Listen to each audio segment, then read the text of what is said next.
Back when there were only a few networks, watching TV was pretty simple. You turn on the TV, and if you didn't like what was playing, you change the channel. But these days, TV can be pretty complicated. Figuring out what you want to watch is hard enough, and that's only the beginning.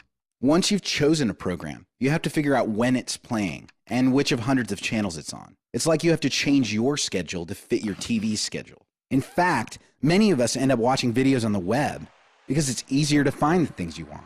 The problem is, these smaller screens don't compare to our home entertainment systems. Which leads us to a pretty big question. If the web is so smart and our TVs are so fun to watch, why do we have to choose? Why can't they work together? Well, now they can. Introducing Google TV. The way it works is very simple. Right on your TV screen, you simply type in what you're looking for, anything that you're looking for, and Google TV will find it. It's basically an entertainment hub that searches all your channels, recorded shows, YouTube, and other websites. And with a full web browser, you get unlimited access to the entire internet. By opening up your TV to all the improvements and innovation that the web has to offer, Google TV will make your TV smarter and easier to use. Yes, that's a real product, apparently to be joined next week by a revamped Apple TV. Do try and keep up, won't you? Hello, I'm Russell Brown and welcome to Media7, where we've decided to mark 50 years of television by looking forward, not back, to the future of television. In this program, we'll discuss content, technology and distribution with a variety of the people who have a stake in that future.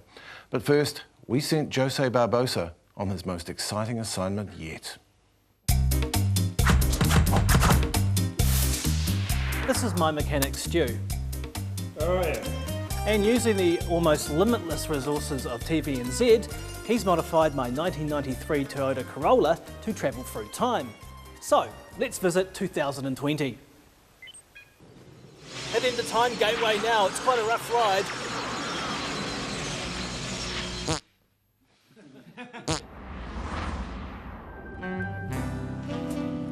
This is a typical 2020 home, and this is a typical contemporary family.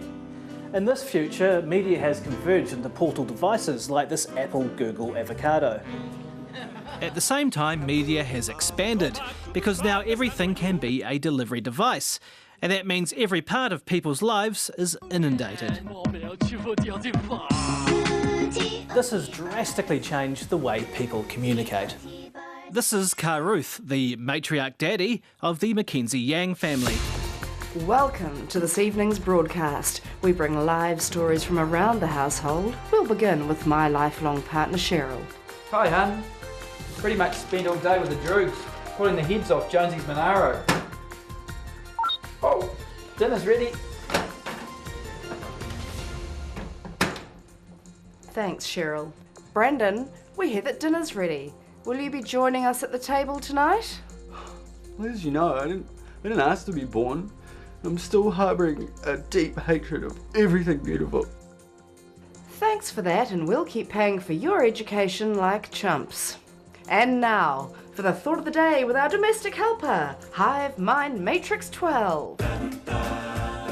All shall become as debased slugs in the stinking aftermath of the universe, following the human genocide at my hands. So speaks Hive Mind Matrix 12. Marvellous stuff. That's all we have time for this week. Until next time, live long and may Rod be with you. Bonza. Bonza. Whatever. One of the things you'd expect to be around is 3D TV, yet there's no sign of it. That might have something to do with the fact that drugs were legalised in 2014. Well, from a fat lady to a fat lady.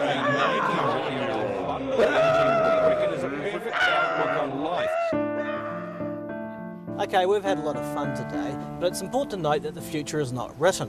What I do know is that the way television is made and delivered will change, and I wonder if we'll change along with it. Hey, you know what we should do? What?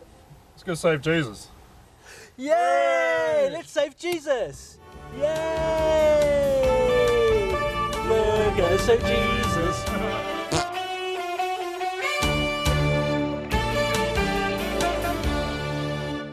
Jose Barbosa there, and yes, Paul Henry, the future is a lady with a moustache. My first guest is a man who knows what it is to steer a company through the choppy waters of the broadcast business, former MediaWorks CEO Brent Impey. Welcome, Brent. Thank you for joining us. It's a pleasure. Did you get out of TV at the right time then? Well, I've always thought that television's a pretty exciting business, but who knows? I'm on garden leave, essentially, so we'll see. Not sure about the future. Well, the reason I ask that is because the received wisdom is that ad-supported free-to-air TV is on the downhill. Yes, well, I'm not one of the doomsayers about television at all. I think free-to-air television has a strong place. I can recall going back, every time there's been a new introduction of some new technology, the old one's going to die. Radio was going to die when television came in, etc. I could give you thousands of examples. The best one I ever heard was Brian Pauling at the Christchurch Broadcasting School saying that virtual reality would kill television. Well, it hasn't, but virtual reality is hardly with us anymore. And I suppose you could also say we've been able to mute the sound on the ads since 1973, and TV advertising still seems to keep coming through. That's right, and what we've seen in recent times is television viewing numbers go up. If you take a 10-year trend from 1999 to 2009, it's gone steadily up, particularly in some growth in New Zealand and off-peak time. The number of minutes per day is going up. The number of hours per week is going up, and the more people that are going along and buying big television sets are going to come home and watch them. So, in that case, would you say that TV is better placed than newspapers to face the future challenges? Yes, I think newspapers have had a big challenge. That challenge has come at them online.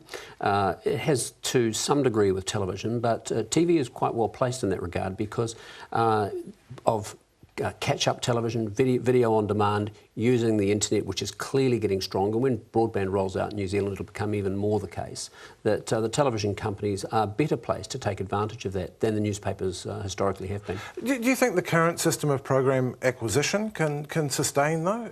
Are we looking at the future where maybe the producers of the next Lost will be delivering it directly to consumers around the world? No, I don't see that as a prospect at all, and it really comes down to the economics of it. The fact is that the main Hollywood studios, whether it's Warner's or Fox or Disney or Paramount, etc., they control the content, and they are going to get a far, far better return for their money doing a deal for first plays with the free-to-air broadcasters than they are going direct to the consumer. The mathematics on it are just so compelling, it's not even a prospect. Do you think then that TV advertising revenue will hold up? Because that does seem to be under pressure.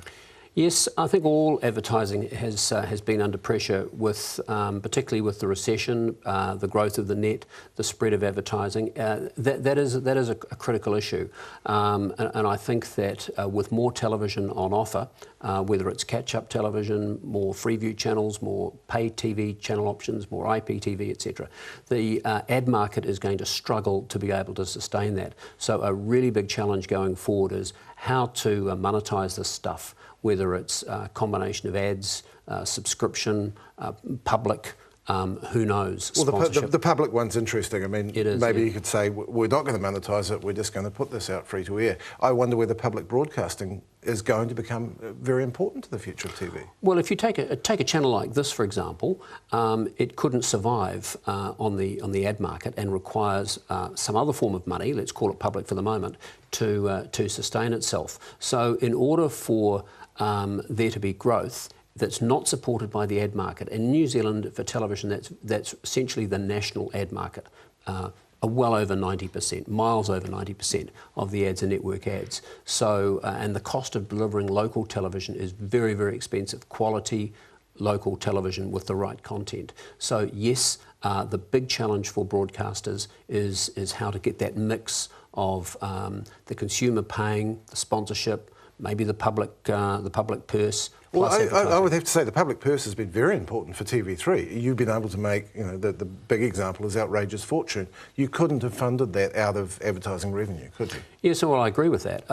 The New Zealand on-air model, I think, has been a gem of New Zealand policy since it was introduced into the late 80s, and has provided us with a production industry, a local production industry that just would not have ever grown.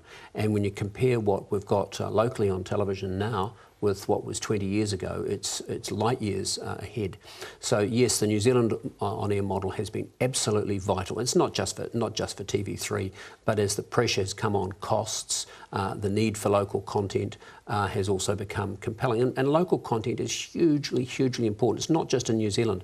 I mean, I've read today about the 2 highly rated programs in the European market. I mean, one of them is a documentary done in Portugal on Madeleine McCain. 54% of Portuguese people watch that. Or if you want to take a even more extreme example, each year on Swedish television they have a local version of Donald Duck at Christmas, and 84% of Swedes watched it. Good grief. Says something about the Swedes. Which rather suggests that in a globalising world, local content is going to become a really key advantage for local broadcasters. No question. That local content is vital. And if you have a look at our, say, 3 major channels, 3 major free-to-air channels over the last 10 to 15 years, more and more local. Look at the battle at 6 o'clock for news, for example, or 7 o'clock, or the local shows that are on between 7:30 and 8:30, or 7 to 8:30, and local drama. And then you go back into more local news and content, etc. It's very, very big change. So if we've established that, in your view, that television is here for the long run, it is going to survive, how does it need to change to enter that future?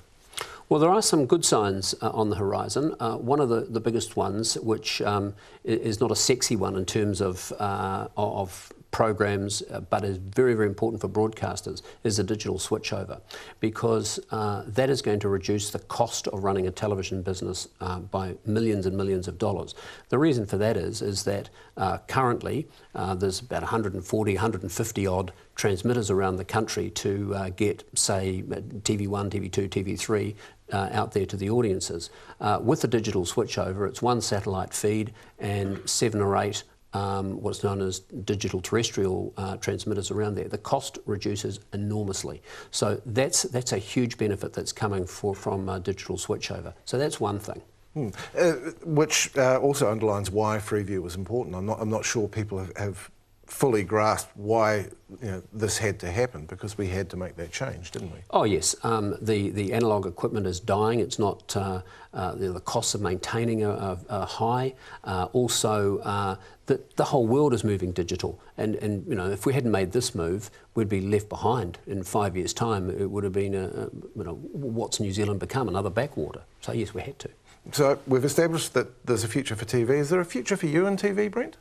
Oh, who knows, Russell? I'm at the moment on garden leave, although I don't have a garden, and I'm quite enjoying myself and just keeping all options open. I haven't made any decisions as yet. Well, Brent, thank you, and best of luck with whatever you do next. Thank you, Russell. After the break, we're going 3D.